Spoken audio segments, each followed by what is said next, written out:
Hello. चलो बच्चों, तो आगे डिस्कस कर लेते हैं हम। तो कल ये एमीन के प्रकार अपने छूट गए थे, तो उनको देख लेते हैं पहले। तो एमीन के प्रकार में सबसे पहले आता है प्राथमिक एमीन। अब तुम्हें यहाँ पे केवल ये देखना है कि एमीन में जो नाइट्रोजन है वो कितने कार्बन से जुड़ा हुआ है। तो यहाँ पे भी सेम फंडा है। तो देखो, प्राथमिक एमीन की बात हो रही है तो मैं इसको ऐसे लिखूंगा, ध्यान से देखना। CH3NH2। अब यहाँ पे तुम क्लियरली देख सकते हो कि ये जो नाइट्रोजन है ये कितने कार्बन से जुड़ा हुआ है, एक कार्बन से जुड़ा हुआ है। तो ये कौन सा हो गया? प्राथमिक एमीन हो गया। ठीक है ना? तो ये कौन सा हो गया? प्राथमिक एमीन। द्वितीयक एमीन का मतलब क्या होगा कि जो नाइट्रोजन होगा वो कितने कार्बन से जुड़ा हुआ होगा? दो कार्बन से। जैसे कि CH3NH3, ये वाला नाइट्रोजन कितने कार्बन से जुड़ा हुआ है? दो कार्बन से। तो कितने डिग्री का हो गया? ये 2 डिग्री का, यानी कि द्वितीयक कार्बन। फिर देखेंगे हम तृतीयक कार्बन। तो तृतीयक कार्बन नाम से समझ में आ रहा है कि जो नाइट्रोजन है वो कितने कार्बन से जुड़ा हुआ होगा? 3 कार्बन से। जैसे कि CH3NCH3 और CH3। तो ये हो गया अपना तृतीयक कार्बन। क्लियर है? इसके बाद में हम देखेंगे एरिल या एरोमेटिक एमीन। ठीक, ये तृतीयक एमीन हो गया। ये हम देखेंगे एरिल या एरोमेटिक एमीन। अब ध्यान से सुनना, थोड़ा सा ध्यान से देखना कि एरिल या एरोमेटिक एमीन जो होता है उसमें क्या करना है तुम्हें कि जो बेंजीन की रिंग है या बेंजीन वाले हैं इससे सीधे नाइट्रोजन को जोड़ना है, यानी कि एमिनो समूह जो है उसको जोड़ना है। तो इसको क्या बोल सकता हूं मैं? Aromatic amine. ठीक है, तो ध्यान रखना। अब एरोमेटिक एमीन जो होते हैं वो भी प्राथमिक, द्वितीयक, तृतीयक हो सकते हैं। तो अगर मैं इसको बोलूँ तो ये कौन सा है? प्राथमिक एरोमेटिक एमीन। फिर अगर मैं बोलूँ कि मैंने क्या किया, ऊपर एक H को हटा के एक CH3 लगा दिया, अब ये क्या हो गया? ये 2 डिग्री, यानी कि द्वितीयक एरोमेटिक एमीन हो गया। फिर मैंने क्या किया, ऊपर का जो एक H बच रहा था उसको भी हटा के वहां पे भी CH3 लगा दिया, यानी कि 2 CH3 लगा दिए। तो अब ये क्या हो गया? 3 डिग्री एरोमेटिक एमीन। तो है तो ये एरोमेटिक एमीन, पर उसमें भी ये प्राथमिक हैं, ये द्वितीयक हैं और ये तृतीयक हैं। तो तुम्हें सिंपली इतना याद रखना है कि जो कार्बन है, सॉरी जो नाइट्रोजन है, उसने कितने कार्बन के साथ में बंध बना रखे हैं। तो सिंपल सा फंडा है, कोई दिक्कत वाली बात नहीं है। चलो नोट कर लो इसको।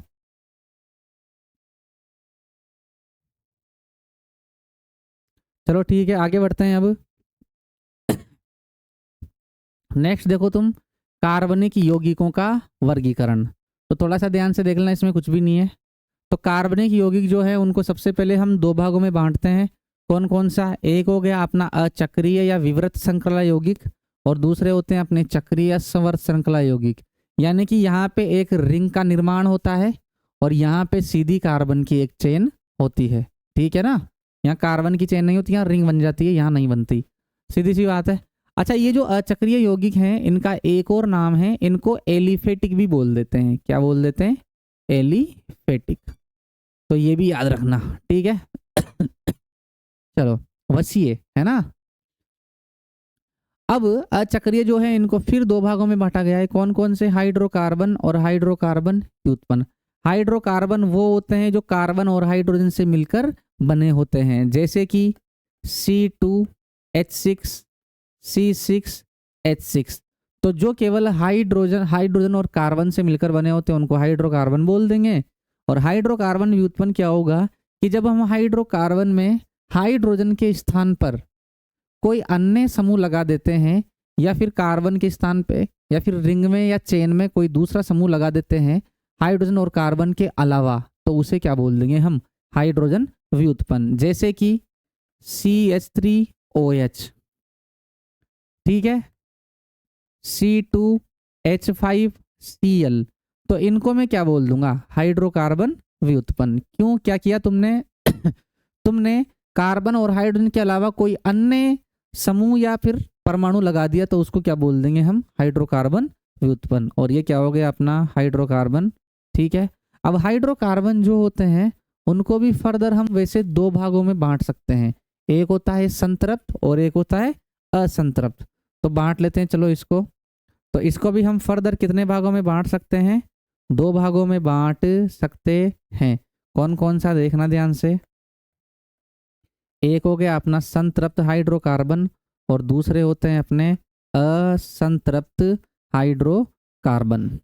ठीक है, संतृप्त हाइड्रोकार्बन क्या होते हैं कि अगर कार्बन कार्बन के मध्य केवल एकल बंध उपस्थित है, यानी कि सिंगल बॉन्ड सिग्मा जिसको बोलते हैं, तो उसे हम क्या बोलेंगे, संतृप्त। तो कार्बन कार्बन के मध्य सिग्मा बंध होता है, क्लियर है।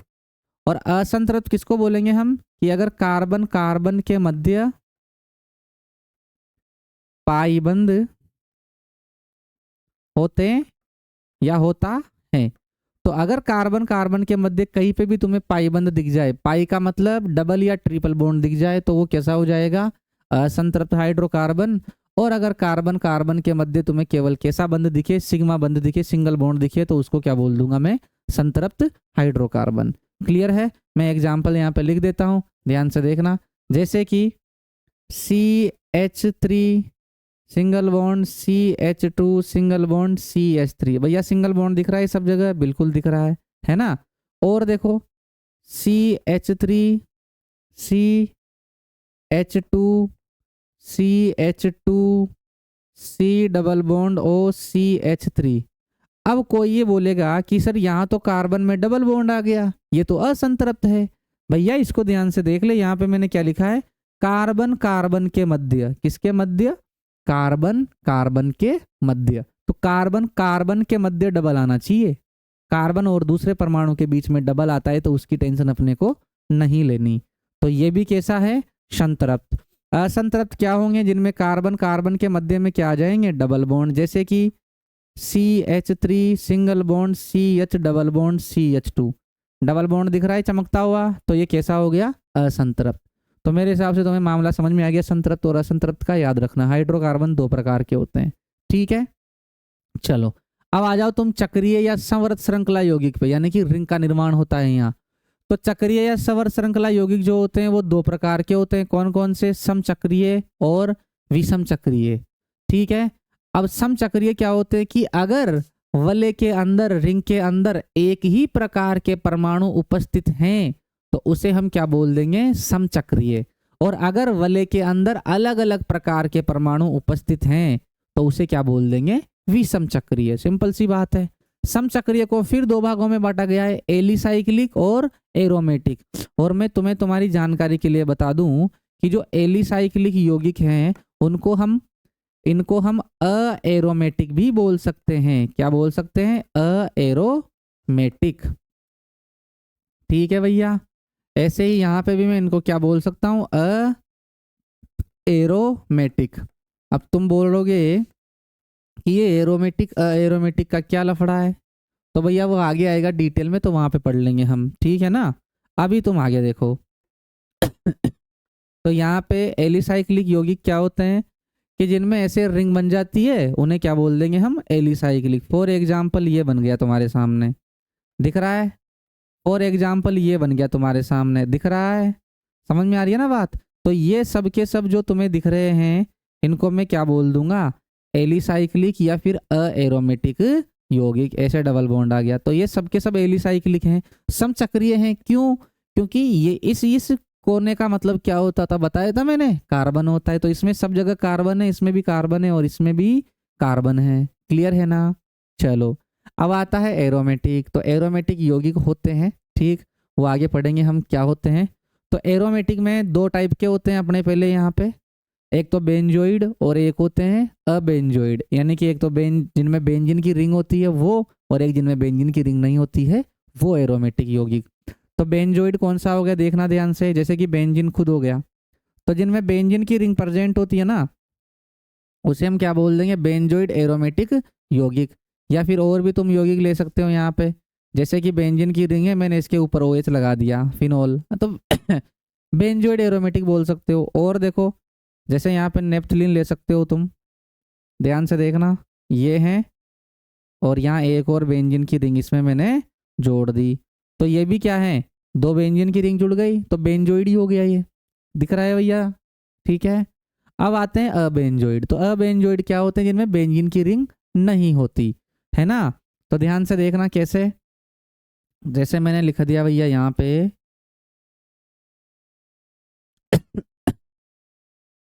डबल बॉन्ड माइनस, मैंने ऐसे लगा दिया, ये कोई यौगिक बना दिया मैंने। ठीक, इसमें तुम ध्यान से देखोगे तो ये एरोमेटिक तो है, लेकिन इसमें बेंजीन की रिंग नहीं है ना। और हम यहाँ पे लिख सकते हैं, जैसे कि मैंने लिखा डबल बॉन्ड ओ, ये भी एरोमेटिक तो है, लेकिन इसमें बेंजीन की रिंग नहीं है। ठीक, अब कौन एरोमेटिक होता है वो आगे सीखेंगे हम। ठीक है ना, ये हो गया। अब ये तो हो गए अपने समचक्रीय। विषम चक्रीय क्या होंगे, जिनमें रिंग के अंदर दूसरे प्रकार के कार्बन के अलावा भी दूसरे प्रकार के अन्य परमाणु आ जाते हैं, वो विषम चक्रीय होते हैं। विषम चक्रीय भी दो प्रकार के हो जाएंगे, एक हो गए अपने एलिसाइक्लिक और दूसरे हो गए अपने एरोमेटिक। तो एलिसाइक्लिक जो होते हैं उसमें कैसे दिखेंगे, देखो ध्यान से, जैसे कि मैंने ये बना दिया, ये लो भाई, क्या दिक्कत है, कार्बन के अलावा रिंग में ऑक्सीजन भी आ रहा है, तो इसको क्या बोल दूंगा मैं, एलिसाइक्लिक विषम चक्रीय यौगिक। ठीक, और तुम देख लो यहाँ पे, देखो ध्यान से, कार्बन के अलावा क्या आ रहा है, नाइट्रोजन भी आ रहा है, तो एलिसाइक्लिक विषम चक्रीय यौगिक हो गए ये। एरोमेटिक भी होते हैं विषम चक्रीय यौगिक। ठीक है, तो देखना ध्यान से कैसे, जैसे कि मैंने लिखा, ये देखो यहाँ, इसमें ऑक्सीजन पे लोन पेयर भी पड़े हुए हैं, तो ये एरोमेटिक तो हैं, लेकिन कैसा है, ये विषम चक्रीय एरोमेटिक यौगिक हो गया, है ना। ऐसे और भी एग्जाम्पल्स हम ले सकते हैं, कि जैसे एक और ले लो तुम, ये लो भैया, ये लो, ठीक है, यह भी विषम चक्रीय एरोमेटिक यौगिक है। तो ऐसे हम इनका क्या कर सकते हैं, वर्गीकरण कर सकते हैं। तो थोड़ा सा इसको तो देख लो, इसमें तो ऐसा कुछ भी नहीं है कि कोई पूछेंगे तुमसे, पूछेंगे तो ज़्यादा से ज़्यादा संतृप्त और असंतृप्त हाइड्रोकार्बन क्या होते हैं, ठीक है ना, ऐसे पूछेंगे, टेंशन वाली बात नहीं है, बस एक बार देख लो। ठीक, नोट कर लो फटाफट। चलो आगे बढ़ते हैं। नेक्स्ट है मूल शब्द। अब मूल शब्द तुम्हें पता होने चाहिए, क्योंकि जब नाम लिखेंगे हम तो ये काम आएंगे अपने। तो मूल शब्द क्या है, देखो, कार्बन की संख्या के आधार पर हम मूल शब्द लगाते हैं। तो एक कार्बन की संख्या है तो उसको क्या बोलेंगे, मेथ, दो है तो एथ, तीन बोलेंगे तो प्रोप, चार कार्बन है तो ब्यूट, पांच है तो पेंट, छह है तो हेक्स, सात है तो हेप्ट, सात है तो सेप्ट मत लिखा करो, है ना, हेप्ट। ठीक, सात है तो हेप्ट, आठ है तो ऑक्ट, नौ है तो नॉन, 10 है तो डेका। अब 10 में डेका या डेक जो भी है, ठीक है, ये हो जाएगा अपना। तो ये हो गए मूल शब्द, इन्हीं का यूज लेंगे हम। जैसे चार कार्बन है तो चार के लिए क्या बोल देंगे, ब्यूट, पांच है तो पेंट, छह है तो हेक्स, सात है तो हेप्ट, वही है। इसके बाद में आते हैं अपने एल्किल समूह। तो जब हम यहाँ पे सामान्य नामकरण करेंगे, ठीक है, तो उसमें एल्किल समूह की अपने को आवश्यकता होती है, या आईयूपीएसी नामकरण जब करते हैं तो उस समय भी अपने को एल्किल समूह की आवश्यकता पड़ती है। तो मुद्दा यह है कि एल्किल समूह होते क्या हैं। तो देखो इधर ध्यान से, कि जब एल्केन में से एक हाइड्रोजन को हटा दिया जाता है, तो उसके बाद जो भी शेष मूलक बचता है, ये मूलक हैं, इसको बोल सकता हूं मैं एल्किल मूलक। तो जो भी शेष मूलक बचता है उसे हम क्या बोल देंगे, एल्किल मूलक या एल्किल समूह। कैसे बनता है ये, कि जब एल्केन में से तुमने क्या हटा दिया, हाइड्रोजन हटा दिया, तो क्या बनेगा, एल्किल मूलक। तो यहाँ पे देखो, एल्किल का सामान्य सूत्र ये होता है CnH2n+2। तो मैंने क्या लिखा है यहाँ, CnH2n+1, एक एच हटा दिया मैंने। एक एग्जाम्पल बता रहा हूं मैं, जैसे तुम्हारे पास में है CH4, ये है क्या, ये मेथेन है ना। अब जब इसमें से तुम एक H हटा दोगे तो क्या दिखेगा, CH3।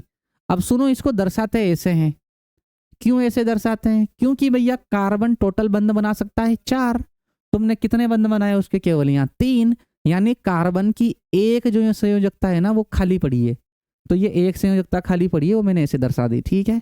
तो इसे क्या बोलेंगे हम, मूलक। अब इसका नाम क्या होगा, तो देखो, एल्केन से एल्किल बना तो मेथेन से बनेगा मेथिल, तो ये बन गया मेथिल मूलक। समझ में आई बात क्या कह रहा हूं मैं, ठीक है ना। अरे ठीक है, तो ऐसे करना है। तो एल्किल मूलक क्या होते हैं, कि जब हम एल्केन में से H हटाते हैं, उसके बाद जो भी मूलक बचता है उसे क्या बोल देंगे हम, एल्किल मूलक। क्या मुद्दा समझ में आ रहा है? ठीक है ना। चलो, तो अब यहाँ पे हम देख लेंगे कि कौन कौन से मूलक अपने बनते हैं। तो मैं कुछ एग्जांपल्स तुम्हें करा देता हूँ, बता देता हूँ। ठीक, तो सबसे पहले हम डिस्कस करेंगे भैया मेथेन के बारे में। ठीक है, ये है CH4 मेथेन। अब पहले मुझे ये बता दो, मेथेन जो है उसकी कितनी संरचनाएं बनती है? एक ही बनती है? अरे एक ही तो कार्बन है, तो एक ही संरचना बनेगी। तो मेथेन जो है वो ये CH4 रहा, इससे तुमने एक H हटाया तो क्या बना, CH3। अब ये तो मेथेन है, इस मूलक का नाम क्या होगा, मेथिल मूलक। तो सिंपल सा फंडा है यहाँ, ये मेथिल मूलक हो गया, खत्म काम। तो मेथेन में एक ही मूलक बनता है और वो कौन सा है, मेथिल। दूसरे पे चलते हैं हम चलते हैं C2H6। इस भाईले का नाम क्या है, एथेन। तो हम एथेन के बारे में बात कर लेते हैं। तो एथेन की कितनी संरचनाएं संभव हैं भैया? एथेन की भी तो एक ही संरचना संभव है। कैसी? CH3 CH3। अब मेरी बात ध्यान से सुनना, एथेन में ये जो कार्बन है और ये जो कार्बन है, दोनों कार्बन एक जैसे ही हैं, आइडेंटिकल है ना। ये तो ये यहां से H निकालो या यहां से, कहीं से भी निकालो, बात क्या है, बराबर है। तो मैं यहां से H निकाल रहा हूं, तो ये बनेगा देखो CH3 CH2, और यहाँ क्या बना दोगे तुम, ये जो संयोजक अपना संयोजकता बच रही थी ना फ्री, वो बना देंगे। H निकाल दिया, ये बना दिया मैंने। तो अब ये एथेन है, तो इसको क्या बोलूंगा मैं, एथिल। क्या बोलूंगा, एथिल। बात समझ में आ रही है ना? मुद्दा मुद्दा समझ में आ रहा है, मुद्दा क्या चल रहा है यहाँ। तो ये कौन सा मूलक है, एथिल मूलक। क्लियर है? चलो नेक्स्ट देखो तुम, तो मेथ से मेथिल, मेथेन से मेथिल, एथेन से एथिल। अब आगे चलते हैं, तो आगे हम देखेंगे भैया प्रोपेन को। ठीक है, तो C3 और H क्या हो गया, 8। इस बाइले का नाम क्या है, प्रोपेन। प्रोपेन से कैसे कैसे मूलक अपने बन सकते हैं उसको जरा ध्यान से देखना। तो प्रोपेन को मैं कैसे बनाऊंगा, CH3 CH2 और CH3। अब अगर तुम इसमें थोड़ा सा ध्यान से देखोगे तो ये और ये कार्बन तो एक जैसे हैं, पहला और लास्ट वाला। यहां से H निकालो या यहां से निकालो, बात क्या है, बराबर। लेकिन बीच वाले से H निकालूंगा तो बात बिल्कुल बराबर नहीं है। समझ में आ रही है बात? ये वाला हाइड्रोजन अलग है और ये वाले हाइड्रोजन सेम है, इससे अलग है दोनों। ये दोनों तो सेम है पर इससे तो अलग है। तो यहाँ पे कुल अपने 2 मूलक बनेंगे। देखो कैसे कैसे, मैं यहाँ से H निकाल रहा हूं, तो जब यहाँ से H निकालूंगा तो ये बनेगा CH3 CH2 और CH2 पे यहाँ लगा दो मूलक ऐसे। अब ये जो बना, इसमें तुम्हें साफ साफ दिख रहा है कि सीधी कार्बन की चेन है। कैसी चेन है, सीधी कार्बन की चेन। और जब भी सीधी कार्बन की चेन होती है तो इसको बोलते हैं N, नॉर्मल, सामान्य। तो इसको मैं बोलूंगा N ब्यूटिल। क्या बोलूंगा, N, सॉरी प्रोपिल है ना, तो N प्रोपिल। तो प्रोपिल तो बना, पर कौन सा वाला बना, N वाला। और ये N का मतलब याद रखना, N का मतलब है नॉर्मल। ठीक है, यानी कि सीधी कार्बन की चेन ऐसे, N यानी कि नॉर्मल, सामान्य प्रोपिल है ये। दूसरा क्या बन सकता है, यहां से बीच वाले को निकालो, बीच वाले से H निकालो। जब बीच वाले से H निकालेंगे तो बीच वाला जो कार्बन है उस पे एक ही H बचेगा और यहाँ क्या लग जाएगा, इसके मूलक। ये वाला जो CH3 है इसको मैं नीचे ऐसे करके लिख रहा हूं, तो कोई दिक्कत वाली बात नहीं है। अब ध्यान से सुनना, जब भी तुम्हें जीवन में ऐसे सीधी कार्बन की चेन दिखे और उसमें एक CH3 कहाँ लगा हुआ आ जाए, नीचे लगा हुआ आ जाए, तो समझ जाना कि ये वाला जो अपना समूह है इसको बोलोगे तुम आइसो। कौन सा वाला बोलोगे, आइसो।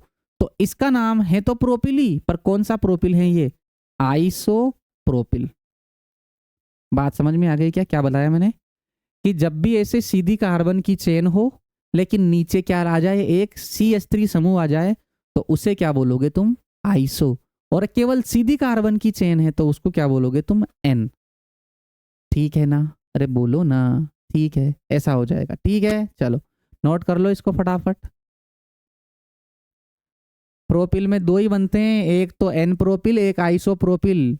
ऐसा मत बोल देना कि सर और भी प्रोपिल बनते हैं क्या, नहीं बनते। प्रोपिल में केवल कितने एल्किल समूह बनते हैं, दो। कौन कौन सा, आइसो और एन, आइसो और एन, आइसो और एन। ठीक, चलो नेक्स्ट देखते हैं, ध्यान से देखना। नेक्स्ट कितने हो गए थे अपने ये,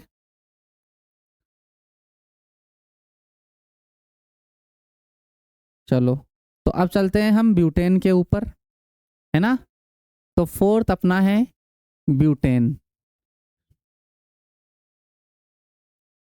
ब्यूटेन, ब्यूटेन का फॉर्मूला C4H10।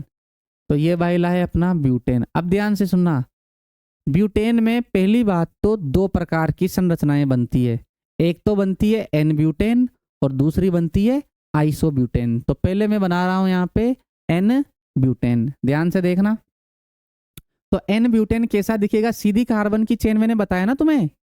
तो CH3, CH2, CH2 और CH3, ये क्या बन गया अपना एन ब्यूटेन। क्या नाम है बच्चों इसका, एन ब्यूटेन। ठीक है, अब इस एन ब्यूटेन से कितने प्रकार के समूह बन सकते हैं, तो दो प्रकार के बन सकते हैं। कैसे, देखना इधर, ये वाला और ये वाला कार्बन तो सेम है, इधर से H निकालो या इधर से निकालो, बात बराबर है। ऐसे ही ये वाला और ये वाला कार्बन भी सेम है, दोनों में से कैसे भी H निकालो, बात क्या है, बराबर है। लेकिन ये तो अलग अलग है ना। तो यहाँ पे अपने कितने एल्किल समूह बनेंगे, दो। देखो कौन कौन से, मैं पहले इस वाले से H निकाल रहा हूं। तो ये बनेगा CH3, CH2, CH2, CH2 और ये समूह निकाल दिया मैंने यहाँ से। ठीक, और अगर मैं इस वाले से निकाल देता हूं तो ये दिखेगा, देखो CH3, CH2, CH, और इसको मैंने ऐसे करके लिख दिया और ये आ गया अपना CH3। ठीक है भैया, तो ये ऐसा दिखेगा। ठीक है, अब यहाँ पे इन दोनों का नाम क्या क्या है, तो ये सीधी कार्बन की चेन है तो इसको बोलते हैं एन ब्यूटिल। ब्यूटेन है ना, तो एन ब्यूटिल। ये क्या है, इसमें सीधी चेन तो है, लेकिन जो तुम्हें बंद बनाए, तुम्हारा कार्बन जो बंद बनाएगा दूसरे समूह के साथ, वो इस सेकंड वाला कार्बन बना रहा है। तो अब अगर इस सेकंड वाले कार्बन को मैं बोलूं कि भैया ये 2 डिग्री वाला कार्बन है, कौन सा है, 2 डिग्री वाला कार्बन, तो इस एल्किल समूह का नाम हो जाएगा सेकेंडरी ब्यूटिल। क्या नाम होगा, सेकेंडरी ब्यूटिल। या तुम चाहो कि मैं जो हिंदी में लिखूंगा तो लिख देना, इसका नाम हो गया द्वितीयक ब्यूटिल। क्या नाम हो गया, द्वितीयक ब्यूटिल। क्यों द्वितीयक ब्यूटिल, क्योंकि है तो ब्यूटिल ही, लेकिन कौन कितने डिग्री वाला कार्बन यहाँ पे हाइड्रोजन दे रहा है, या कितने डिग्री वाला कार्बन बंद बनाएगा, कौन सा वाला, 2 डिग्री वाला। इसीलिए क्या बोला इसको, सेकेंडरी ब्यूटिल या द्वितीयक ब्यूटिल। तो ब्यूटेन के दो मूलक तो ये हो गए, एक तो एन ब्यूटिल और एक द्वितीयक ब्यूटिल। अगर सीधी चेन है लेकिन सेकेंड वाला कार्बन बना रहा है 2 डिग्री वाला कार्बन बंद, तो द्वितीयक ब्यूटिल।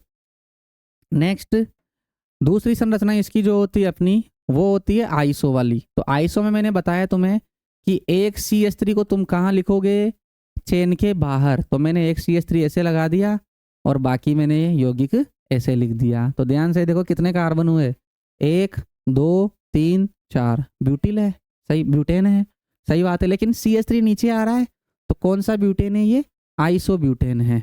ठीक, तो इसका नाम मैं लिख देता हूं, ये है बच्चों आइसो ब्यूटेन। किसी को लगता है कि मैं आइसो हिंदी में लिखूं तो लिख सकता है, कोई दिक्कत नहीं है, वो ऐसे लिख रहा हूं मैं। ठीक है, तो ये आइसो ब्यूटेन है। अब इसमें अगर मैं तुमसे बोलूं कि भैया यहाँ पर कितने प्रकार के एल्किल समूह बन सकते हैं, तो 2 प्रकार के ही तो बन सकते हैं। तुम बोलोगे सर 2 ही कैसे, क्योंकि ये वाला CH3, ये वाला CH3 और ये वाला CH3 तीनों एक जैसे हैं। देखो CH3 CH3 CH3 तीनों एक जैसे हैं, तो इनमें से कहीं से भी एक से निकाल दो तो कैसा दिखेगा, CH3 CH, मैं इससे H निकाल रहा हूं तो ये बनेगा CH2 और नीचे क्या आ जाएगा CH3, ऐसा। और कहाँ से H निकाल सकता हूं मैं, बीच वाले से निकाल सकता हूं, तो ये बनेगा CH3C, CH3 और CH3, है ना, ऐसा दिखेगा ये। अब इनके नाम देख लेते हैं हम एक बार।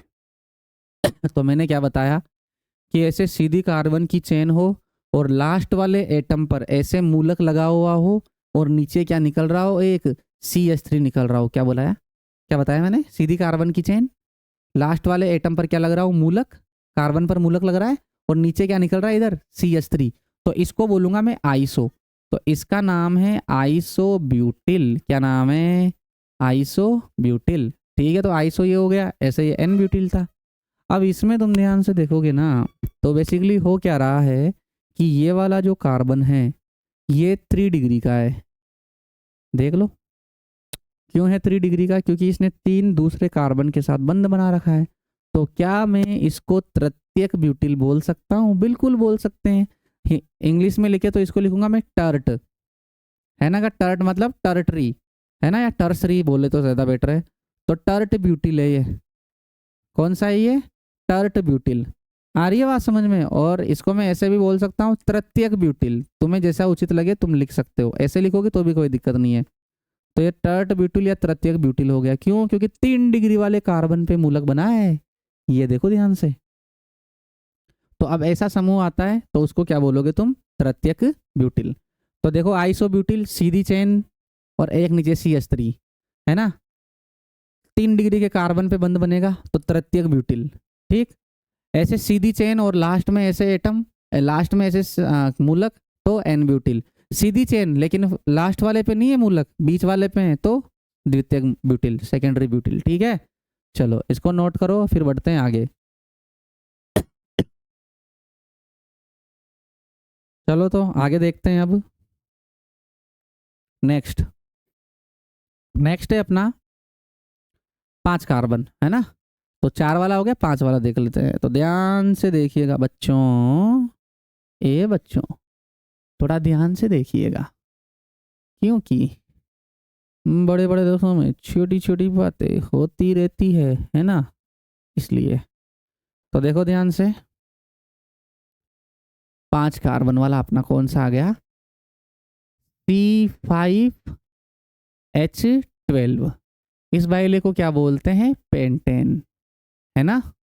तो हम पेंटेन को डिस्कस कर लेते हैं। अब पेंटेन जो है इसकी 3 संरचनाएं बनती है अपनी। एक तो सामान्य संरचना, सीधी कार्बन की चेन, 5 कार्बन की चेन, एक आइसो वाली, और एक और बनती है इसकी नियो वाली। तो पहले मैं पहली वाली चेन इसकी डिस्कस कर रहा हूं। तो अगर सीधी कार्बन की चेन है, ऐसे देखो, CH3, CH2, CH2, CH2 और CH3, ऐसा है कुछ। ठीक है ना भैया, कैसा है, ऐसा है। तो अब मुझे ये बताओ कि इसको जो है तुम इसमें कितने प्रकार के मूलक बना सकते हो। मुद्दा यही है ना अपना, कि इसमें कितने मूलक बन सकते हैं। तो ध्यान से देखना कहां कहां से तुम H निकाल सकते हो। देखो इधर, ये दोनों सेम है, ये दोनों सेम है, और ये अकेला ही है। यानी यानी मैं यहां से भी निकाल सकता हूँ, यहाँ से भी निकाल सकता हूँ, यहाँ से भी निकाल सकता हूँ। ये अलग है, ये अलग है, ये अलग है। तो यहाँ टोटल कितने मूलक बनेंगे बच्चों, 3 मूलक बनेंगे। यहाँ क्या क्या बनेंगे, अगर लास्ट वाले से निकला तो CH3, CH2, CH2, CH2, और लास्ट वाले से H निकला तो CH2 मूलक। ऐसे इस वाले से निकला तो कैसे देखूंगा उसको मैं, देखो ध्यान से, CH3, CH2, CH2, और यहाँ से निकल गया H, तो यही तो मूलक बनेगा अब यहाँ पे, और CH3। और कहाँ से निकल सकता है, बीच वाले से निकल सकता है। तो ये हो गया CH3, CH2, CH और मूलक CH2, CH3। तो जैसे जैसे निकल सकता था H मैंने बता दिया है। तो टोटल इससे कितने मूलक बने, 3, ये और ये। अब इनके नाम के बारे में हम बात कर लेते हैं। तो सीधी कार्बन की चेन है ना पेंटेन में यहाँ, अरे यार नहीं बात समझ में आ रही है क्या, नहीं बात समझ में आ रही है क्या, ओके। ठीक, देखो 5 कार्बन की चेन है तो इसको बोलूंगा मैं एन पेंटेन। क्या है बच्चों ये, एन पेंटेन, सीधी कार्बन की चेन। ठीक, अब यहाँ पे देखो सीधी कार्बन की चेन में लास्ट वाले एटम से हाइड्रोजन निकला है, तो ये एल्किल समूह कौन सा होगा, एन पेंटिल, एन वाला होगा ये। ठीक, इसमें देखो ध्यान से, इधर से निकल रही है। अब ये कार्बन कितने डिग्री का है? 2 डिग्री का। तो इसको क्या बोलोगे तुम? सेकेंडरी या द्वितीयक। क्या बोलोगे? द्वितीयक पेंटिल। ध्यान से देख लो कौन सा ही है, द्वितीयक पेंटिल। भैया द्वितीयक पेंटिल है ये, ठीक है ना? कौन सा है ये? द्वितीयक पेंटिल। तो मैं इसको थोड़ा सा ऐसा लिख रहा हूं बड़ा, द्वितीयक पेंटिल, द्वितीयक पेंटिल। फिर मैं बात करूं इसके नीचे वाले की, तो इसमें भी ये कार्बन कितने डिग्री वाला है? 2 डिग्री वाला है। तो इसको भी मैं क्या बोलूंगा? द्वितीयक पेंटिल ही बोलूंगा। अब तुम कहोगे हैं ये का देख लियो, इधर भी द्वितीयक इधर भी द्वितीयक, फिर पता कैसे चलेगा कि कौन सा क्या है? तो ध्यान से सुनना, यहां पे इस कार्बन से तुम देखोगे तो इधर अलग समूह जुड़ा हुआ है CH3, इधर अलग समूह जुड़ा हुआ है, इधर ये हाइड्रोजन है और ऊपर ऊपर कोई दूसरा समूह जुड़ा हुआ होगा। तो ये वाला जो कार्बन है ना, ये असममित है, यानी कि चारों के चारों समूह कैसे हैं इसमें? अलग अलग। तो जब ऐसे असममित कार्बन आता है तो उसको बोलते हैं हम सक्रिय। तो इसके आगे तुम क्या लगा दोगे? सक्रिय। है तो द्वितीयक ही, लेकिन कौन सा? सक्रिय द्वितीयक पेंटिल। बात समझ में आ रही है क्या? बोलो ना। तो ये देखना यार, याद रखना पड़ेगा तुम्हें। तो एन पेंटिल, ये बीच सेकंड वाले पे लगा तो सक्रिय द्वितीयक पेंटिल, और बीच वाले पे लगा तो देखो बीच वाले में ये वाला और ये वाला ग्रुप सेम है ना, तो इसको तुम नॉर्मल क्या बोलोगे? द्वितीयक पेंटिल, सिंपली। ठीक है, चलो तो ये हो गया। अब अपना एक तो ये हो गया पेंटेन का संरचना। पेंटेन की दूसरी संरचना क्या होती है वो देखना। तो पेंटेन की दूसरी संरचना होती है भैया, ये देखो इधर CH3, CH3, यहाँ पे H भी है, CH2 और CH3।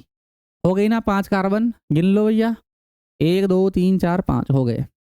तो पहले तो ये बता दो मुझे, ये वाला पेंटेन कौन सा होगा? यार एक CH3 नीचे निकल गया, सीधी कार्बन की चेन, और एक CH3 नीचे आता है तो कौन सा होता है? आइसो। तो इस वाइले का नाम है आइसो पेंटेन। ठीक है, अब यहां से कौन कौन से हाइड्रोजन निकल सकते हैं तो एक बार सारे डिस्कस कर लेते हैं हम। तो देखो ये वाला वाइला और ये वाला वाइला सेम है, CH3 CH3। अरे ये वाला इनकी तरह नहीं है।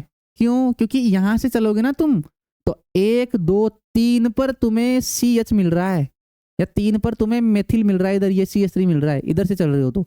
लेकिन जब इधर से चल रहे हो तो 1 2 2 पे CH3, इधर से चलोगे तो भी 1 2 2 पे CH3। तो ये सेम है, ये अलग है, क्योंकि इधर से इधर आ रहे हो ना तो तुम्हें चेन बाद में मिल रही है।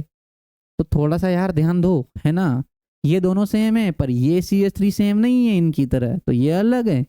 तो अब यहां से निकलेगा एक H, एक यहां से निकलेगा, एक यहां से निकलेगा, और एक इन दोनों में से निकलेगा। सही बात है? अरे नहीं है क्या? बिल्कुल सही बात है। तो निकाल देते हैं।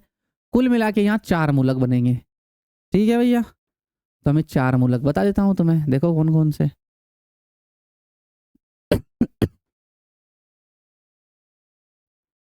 चलो बड़े आगे, तो देखो कौन कौन से मूलक बन रहे हैं यहाँ से। 4 मूलक बनेंगे ना। तो एक मूलक ये रहा, दूसरा मूलक, तीसरा मूलक, चौथा मूलक। बना लेते हैं उनको। तो पहला मूलक मैं यहाँ से निकाल रहा हूँ, यहाँ से, है ना? अरे यार, है ना? यहाँ से बना निकाल रहा हूँ मैं H। तो ये बनेगा CH3 CH, CH3 CH2। यहाँ से H निकला तो क्या बचा यहाँ? CH2 मूलक, ऐसा बनेगा। फिर ये इस वाले से निकाल रहा हूँ मैं, तो ये बनेगा देखो CH3 CH CH3। यहाँ से निकलेगा तो यहाँ पे मूलक बनेगा ऐसे CH और CH3। फिर बीच वाले से निकाल देता हूँ मैं, तो ये बनेगा CH3 C, और ये यहाँ मूलक लगा दो CH2 CH3, और नीचे वाला CH3 ये रहा। ठीक, और इन दोनों में से कई एक से निकाल दो, इससे निकाल देता हूँ मैं, कोई दिक्कत नहीं, कहीं से भी निकाल दो कोई दिक्कत नहीं, इस वाले से निकाल दो नहीं तो CH2, और इस पे ये मूलक CH CH2 CH3 और CH3, ऐसा आ जाएगा, है ना? तो ये 4 मूलक बन गए। अब इनके नाम लिखने हैं अपने को। तो क्या नाम होगा, ध्यान से देखते जाना। पहला वाला मैंने बता रखा है तुम्हें कि सीधी कार्बन की चेन हो, लास्ट वाले पे मूलक हो और नीचे क्या लटक रहा हो, एक CH3 लटक रहा हो, तो उसको क्या बोलेंगे हम, आइसो। तो ये सिंपली आइसो पेंटिल है, खत्म काम, है ना। फिर इसकी अगर मैं बात करूं तो ये देखो 2 डिग्री वाला है ना, तो इसको बोल दूंगा मैं 2 डिग्री यानी कि सेकेंडरी। क्या बोल दूंगा, सेकेंडरी। ठीक है, तो क्या बोलूंगा मैं इसको, सेकेंडरी बोलूंगा। तो सेकेंडरी तो है ही सही है, पर आइसो भी तो है ना साथ में, तो इसको हम ऐसा बोल सकते हैं, द्वितीयक आइसो पेंटिल। क्या बोल सकते हैं इसको हम, सिंपली द्वितीयक आइसो पेंटिल, क्योंकि 2 डिग्री वाला कार्बन है ना ये, तो द्वितीयक आइसो पेंटिल बोल सकते हैं इसको हम, है ना। फिर यहाँ पे आओगे तुम तो ये वाला जो कार्बन है, कौन सा वाला कार्बन, ये वाला कार्बन, ये कितने डिग्री का है, 3 डिग्री का है। तो अब इसको क्या बोलोगे तुम, इसको बोलोगे तुम तृतीयक पेंटिल। सिंपली तृतीयक पेंटिल बोलना है, अब आइसो लगाने की जरूरत नहीं है। तुम कहोगे सर यहाँ क्यों लगाया आइसो, अगर यार मैं इसको सीधा द्वितीयक पेंटिल लिख देता तो द्वितीयक पेंटिल तो तुम्हें यहाँ पे भी मिल गया ना, तो फिर तो दिक्कत हो जाएगी। या फिर मैं इसको सीधा सक्रिय द्वितीयक पेंटिल लिख देता तो वो तो यहाँ पे भी है तुम्हारे पास, तो फिर दिक्कत हो जाएगी। इसीलिए मैंने इसको क्या लिख दिया, द्वितीयक आइसो पेंटिल, है ना, ऐसा लिख सकते हैं हम। फिर ये तृतीयक हो गया क्योंकि ये वाला कार्बन कितने डिग्री का है, 3 डिग्री का। कैसे, ये 3 कार्बन से लग रहा है। इस वाले कार्बन को तुम देखोगे तो ये है तो 1 डिग्री का ही, है ना।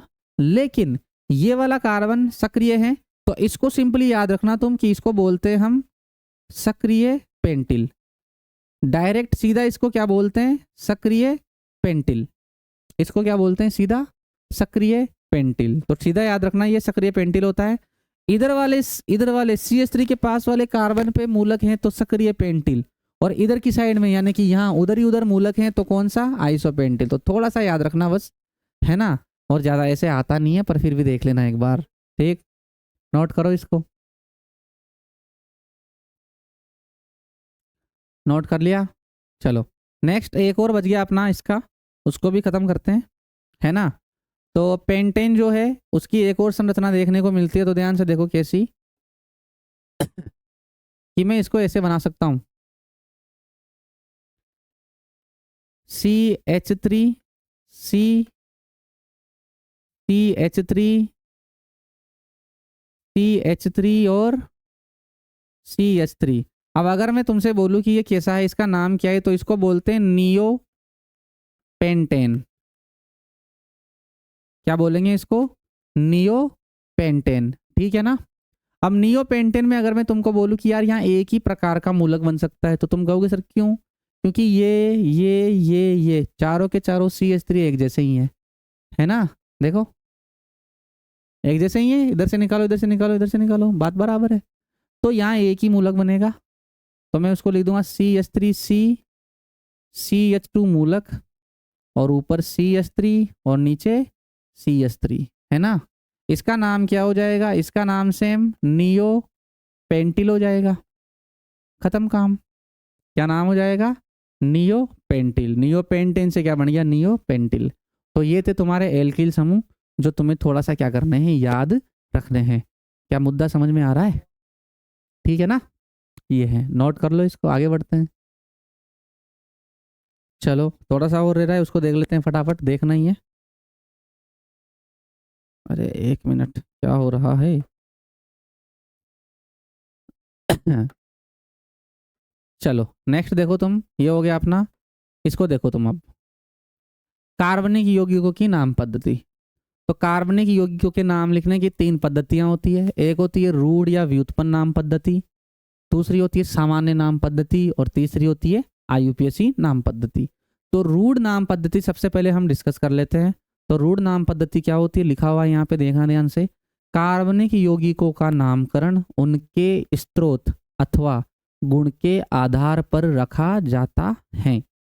समझ में आ रही है बात, यानी कार्बनिक यौगिक जहां से प्राप्त हो रहा है उसके आधार पर ही हम क्या लिख देंगे, उसका नाम रख देंगे।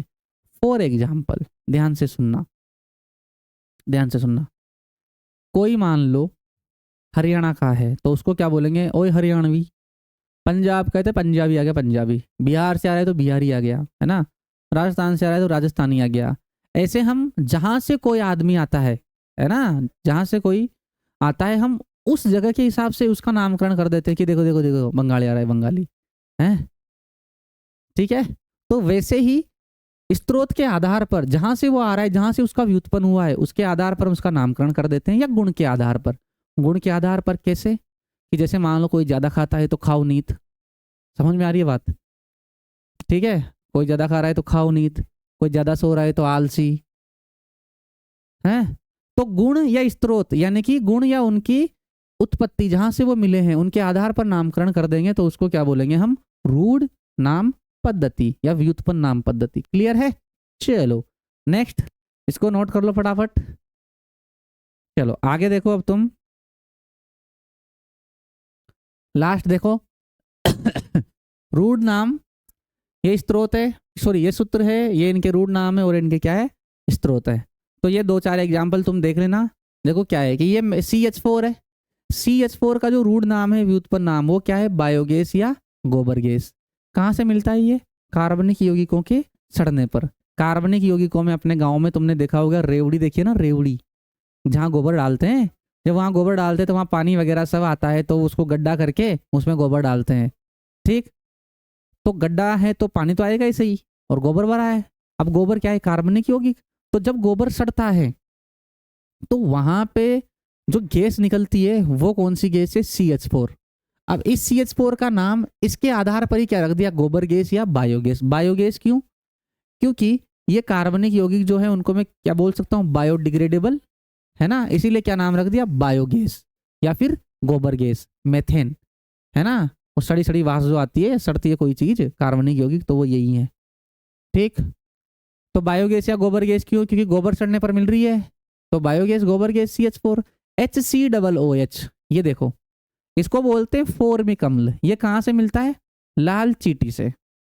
कहाँ से मिलता है ये, लाल चींटी से। अब लाल चींटी से मिलता है तो सर लाल चींटी का कैसे, मतलब इसका नाम फॉर्मिक अम्ल क्यों है, तो भैया इसलिए है फॉर्मिक अम्ल क्योंकि हाँ हाँ कौन सा है वो, हाँ लाल चींटी जो है, लाल चींटी उसको बोलते हैं फॉर्मिका। क्या बोलते हैं, फॉर्मिका। इसीलिए फॉर्मिका से फिर इसका नाम क्या डाल दिया इन्होंने, फॉर्मिक अम्ल। तो HCOOH जो है ये फॉर्मिक अम्ल है, किससे मिलता है, लाल चींटी से। और लाल चींटी जो होती है उसको क्या बोलते हैं, फॉर्मिका बोलते हैं, इसलिए ये नाम रख दिया। ऐसे ही है CH3COOH, इसको एसिटिक अम्ल बोलते हैं, किसमें मिलता है, ये सिरका में मिलता है, जिसको विनेगर बोलते हैं हम, है ना, ऐसे। तो ये हो गया, ये है CH3CHCOOH CH2COOH। देख लो ध्यान से कैसा दिखता है, ये मेलिक अम्ल है। मेलिक अम्ल किसमें मिलता है, सेब में मिलता है ठीक है, किसमें मिल रहा है, ये सेब में मिल रहा है, तो इसका नाम मेलिक अम्ल रख दिया। ये सिट्रिक अम्ल है, CHCOOH CCOOH CHCOOH और यहाँ पे OH है, सिट्रिक अम्ल है। सिट्रिक अम्ल का नाम क्यों पड़ा, क्योंकि ये खट्टे फलों में मिलता है, और खट्टे फल जो होते हैं उनको अंग्रेजी में क्या बोलते हैं, सिट्रस या सिट्रिक फ्रूट्स, यानी या सिट्रस जो भी बोलते हो, ROUS ऐसे कुछ होता है ना स्पेलिंग, मतलब ठीक है, ठीक। तो इनको हम सिट्रस फ्रूट्स बोलते हैं, तो सिट्रस फ्रूट्स के अंदर मिलता है ये, इसीलिए इसका नाम क्या है, सिट्रिक अम्ल। सिट्रस फ्रूट यानी कि नींबू, संतरा, आंवला वगैरह वगैरह हम ले सकते हैं, ठीक। नेक्स्ट है अपना NH2CO, NH2 ये सूत्र है, और ये किसका सूत्र है, यूरिया का है। यूरिया जो है इसका नाम क्यों रखा गया, क्योंकि ये मूत्र में मिलता है, और मूत्र को हम क्या बोलते हैं, यूरिन बोलते हैं ना। तो क्योंकि ये यूरिन में मिलता है इसीलिए इसका नाम क्या रख दिया, फिर यूरिया रख दिया इन्होंने, ठीक है। नेक्स्ट है CH3OH, तो इसको बोलते हैं कास्ट स्पिरिट। ये एल्कोहल है, ये भी है ना, एल्कोहल है ना ये, तो इसको कास्ट स्पिरिट बोलते हैं। क्यों बोलते हैं, क्योंकि लकड़ी के बंधन से मिलता है। बंधन से तुम समझो तो ऐसे कि इसको हम लिख सकते हैं कि सड़ना, तो लकड़ी को सड़ा कर हम क्या बना सकते हैं, मेथेनॉल या फिर CH3OH बना सकते हैं, जिसको क्या बोला गया है, कास्ट स्पिरिट, यानी कि लकड़ी से मिल रहा है ये, तो कास्ट स्पिरिट रख दिया इसका नाम, ठीक। अपना ये है CH3CH2OH, यही है ना, यही है सब कुछ हाँ मतलब देखो इधर CH3CH2OH, इसको बोलते हैं पेडी एल्कोहल या धान। पेडी को हम धान बोल सकते हैं, पेडी। तो ये धान है ना, धान एल्कोहल जो देखा है जो। तो गांव में तुमने अगर देखा हो कभी भी, मतलब किसी गांव में तुमने सुना हो कि भैया पहले क्या करते हैं, जो होते हैं उनको ऐसे सड़ा वड़ा के, उनको ऐसे गुड़ के साथ रख के, है ना, उनको सड़ाते हैं, और उससे क्या है कि फिर शराब बनती है, दारू बनती है। तो वो यही है पेडी अल्कोहल, यानी कि धान जो होता है उसका किण्वन करवाते हैं, उसको सड़ाते हैं लंबे टाइम तक, ठीक। तो उसके सड़ने से अपने को जो भी प्राप्त होता है उसे क्या बोल देंगे फिर हम, पेडी एल्कोहल या धान एल्कोहल। तो धान के किण्वन से होता है ये। अब ये किण्वन वगैरह क्या होता है ये तो पढ़ोगे तुम आगे, कोई दिक्कत नहीं है ठीक है ना। पर होता क्या है, ये होता है, इसको एथेनॉल बोलते हैं, ठीक। और क्या है ये, पेडी एल्कोहल। तो ये तो इनके रूढ़ नाम हैं जो मैंने लिख दिए हैं, इनके स्रोत भी मैंने लिख दिए हैं। तो एक बार इनको क्या करना, तुम थोड़ा सा देख लेना, क्लियर है। अब इसके बाद में आगे हम पढ़ेंगे सामान्य नाम पद्धति। तो कल सामान्य नाम पद्धति पढ़ेंगे हम, ठीक है, ओके।